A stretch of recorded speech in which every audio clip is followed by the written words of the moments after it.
लद्दाख में चाइना की peoples liberation army और इंडिया के दरमियान जो इंडियन अफवाज हैं उनके दरमियान होने वाले मुख्तलिफ क्लैशेस के बाद और जिस तरह का वहाँ पर इंडिया को अब जो वहाँ पर ह्यूमिलिएशन का सामना करना पड़ा, उसके बाद जो इंडिया के अंदर और बाहर अब इंडियन हुकूमत बाकायदा तौर पर मुजाहरे करवा रही है। जो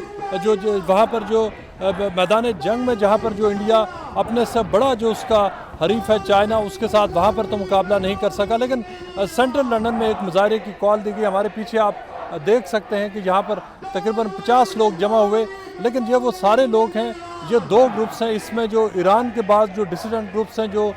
जो ईरानी हुकूमत के ख़िलाफ़ हैं वो भी शामिल हैं, लेकिन जो इंडिया के जो चाइनीज़ एम्बेसी के सामने मुजाहरा करने वाले जो ख़ास तौर पर जो इंडियन सपोर्टर्स आए हैं उनकी तादाद तकरीबन 30 से ज़ायद नहीं बनती और तकरीबन 10 दिन तक इस मुजाहरे की तैयारी की गई। जो इंडियन हुकूमत के जो ऑफिशियल्स हैं बाकायदा तौर पर उन्होंने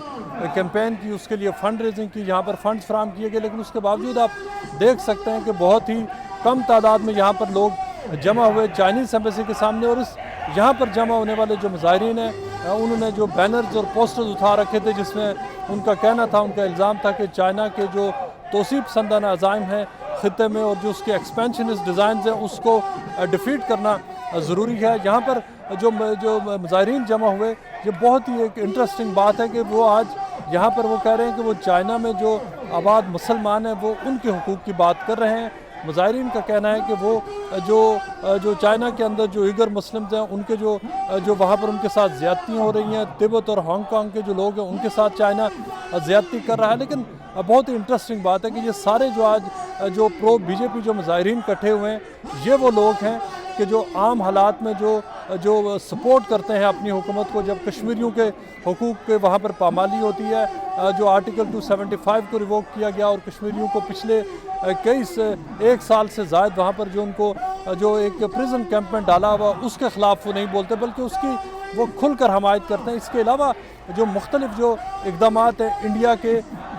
इंडिया के अंदर, जिस तरह से सिखों को, क्रिश्चियंस को और मुसलमानों को सेकंड क्लास सिटीज़न के तौर पर वहाँ पर उनको जो जिस तरह वो ज़िंदगी गुजारने पर मजबूर हैं, ये प्रोटेस्टर्स उनके हवाले से कभी नहीं बोलते बल्कि अपनी हुकूमत को सपोर्ट करते हैं। आज इन्होंने वही स्लोगन्स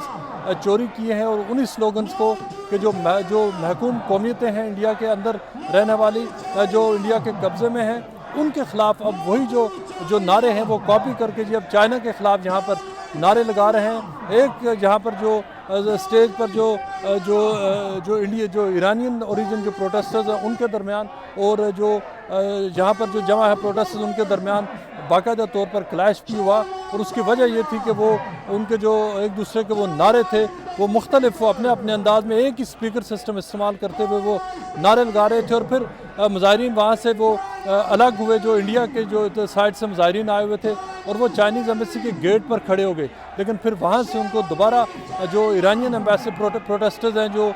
ईरान की जो मौजूदा हुकूमत है उसके ख़िलाफ़ है, उन्हें ज्वाइन करना पड़ा। और उसकी वजह ये थी कि यहाँ पर जो बीजेपी के सपोर्टर्स जब अलग हुए उनसे, तो और जब वो इंडियन एम्बेसी के सामने खड़े हुए तो वहाँ वो टोटल गिनती में सिर्फ 21 लोग थे। और उस जो अपने आप को उन्होंने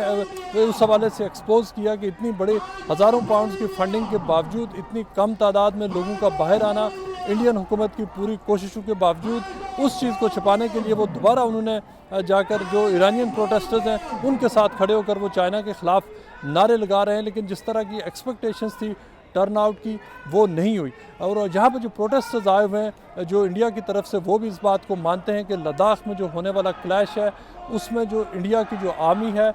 उसकी जो परफॉर्मेंस है वो किसी भी हवाले से वो मुतासर कुन नहीं रही। वो ये मानते हैं कि जो वहाँ पर जो फाइट हुई, जो फिस्ट फाइट हुई, जो वहाँ पर जो मुख्तलिफ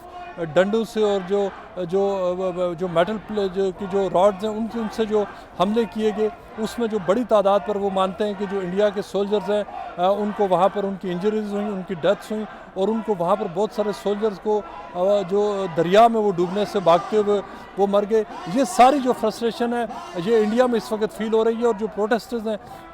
यहाँ पर वो अब बीजेपी की अभी तक सपोर्ट तो ज़रूर कर रहे हैं, लेकिन वो ये भी कह रहे हैं कि जो इंडियन हुकूमत है, इस हवाले से मोदी ने उनको बहुत ज़्यादा कंफ्यूज किया। चूँकि एक तरफ तो उन्होंने ये कहा कि चाइना का जो चाइना ने इंडिया के हिस्से पे किसी भी हवाले से कब्ज़ा नहीं किया और इंडिया का सारा हिस्सा अपने पास है, लेकिन दूसरी तरफ वो ये भी समझते हैं और इंडियन मीडिया में ये बात सामने आई है कि तकरीबन 35 किलोमीटर तक जो चाइना है वो अंदर चला गया है और इंडिया के पास कोई सोल्यूशन नज़र नहीं आता। जो यहाँ पर जो प्रोटेस्टर्स हैं वो इस बात को भी वो समझने से कासर है कि इंडिया ने जो अपने से जो बड़ा उसका जो हरीफ है चाइना, उसके आगे इंडिया की कोई पोजीशन में नहीं है कि इंडिया उसके ख़िलाफ़ अब कुछ कर सके। लेकिन दूसरी तरफ जो कश्मीरी और जो दूसरे लोग हैं उनको रोज़ाना की तादाद में उनका मारा जाता है, ख़वातीन और बच्चों के हुकूक़ की पामाली की जाती है। लेकिन चाइना ने जिस तरह से जो लद्दाख और गवान वैली में जिस तरह इंडियन सोल्जर्स को वहाँ जिसकी वीडियोज़ सामने अब मौजूद हैं, उनको मारा पीटा और उनको पसपा होने पर मजबूर किया और उसके बाद जो इंडिया के अंदर कई दिनों तक जो इंडियन हुकूमत है उसने वो बोली नहीं। लेकिन अब उन्होंने जो टैक्टिक इस्तेमाल ये किया है कि अपना जो इंडिया से बाहर प्रोटेस्ट करवाना, यहाँ पर लंदन जैसी जगहों पर इन प्रोटेस्ट को लाना ताकि किसी हवाले से जो इंटरनेशनल अवेयरनेस इस हवाले से क्रिएट की जाए और चाइना को वो प्रेशराइज़ किया जाए। लेकिन जिस दिन ये मुजाहरे का इनेकाद किया जा रहा है, छुट्टी है, संडे का दिन है, यहाँ पर चाइनीज़ एम्बेसी बिल्कुल बंद है, यहाँ पर जो इंटरनेशनल मीडिया की वो प्रेजेंस होती है वो भी यहाँ पर मौजूद नहीं है। लेकिन जिस तरह की फ्रस्ट्रेशन जो इंडियन हुकूमत फील कर रही है वो बहुत वाज़े हो गई है। चूँकि लंदन में जो मुजाहरा है इसका इनेकाद जो किया जा रहा है, यहाँ पर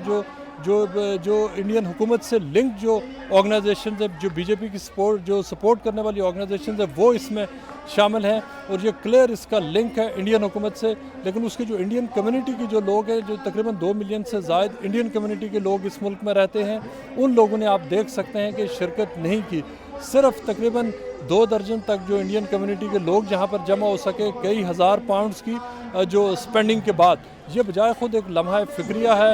नरेंद्र मोदी की हुकूमत के लिए। चूँकि इंडिया के जो अपने लोग हैं वो ये समझते हैं कि जो 1962 में इंडिया एक जंग हारा था और एक और जंग है जो 2020 में जो इंडिया आ रहा है, उसका सबसे बड़ा मसला उनके लिए ये है कि उसकी वीडियोज़ मौजूद है जिसमें वाज़े तौर पर देखा जा सकता है कि किस तरह दोनों ममालिक की अफवाज आपस में गुथम गुथाई और उसके बाद बाकायदा रिपोर्ट्स है। इंडिया खुद अब मान चुका है कि उसके तकरीबन जो 5 दर्जन से ज़ायद सोल्जर्स के वो हलाक हुए। लेकिन जो मुख्तलिफ जो ज़राए हैं उनका ये कहना है कि जो इंडिया की जो हलाकतें हैं वो इससे कई ज़्यादा हैं और इस हवाले से इंडिया के दरमियान जो नरेंद्र मोदी के लिए इंतहाई मुश्किल सूरत हाल है। जो इंडिया जो प्रोटेस्ट है वो इंडिया के अंदर भी हो रहा है चाइना के ख़िलाफ़ और अब उन्होंने उसको लंदन जैसी जगहों पर उसको ले आए हैं। लेकिन जो आप देखिए कि कुदरत के फ़ैसले कैसे होते हैं कि किस तरह से इंडियन एम्बेसी के सामने यहाँ पर सिख और कश्मीरी मुजाहरे किया करते थे और अब जो इंडियन कम्युनिटी के लोग हैं उनको अपनी ही हुकूमत मजबूर कर रही है कि वो चाइना के ख़िलाफ़ मुजाहरा करें, इसलिए कि वो चाइना के ख़िलाफ़ उनको पता है कि मैदान जंग में चाइना उनसे फार सुपीरियर और वो चाइना के ख़िलाफ़ कुछ नहीं कर सकते।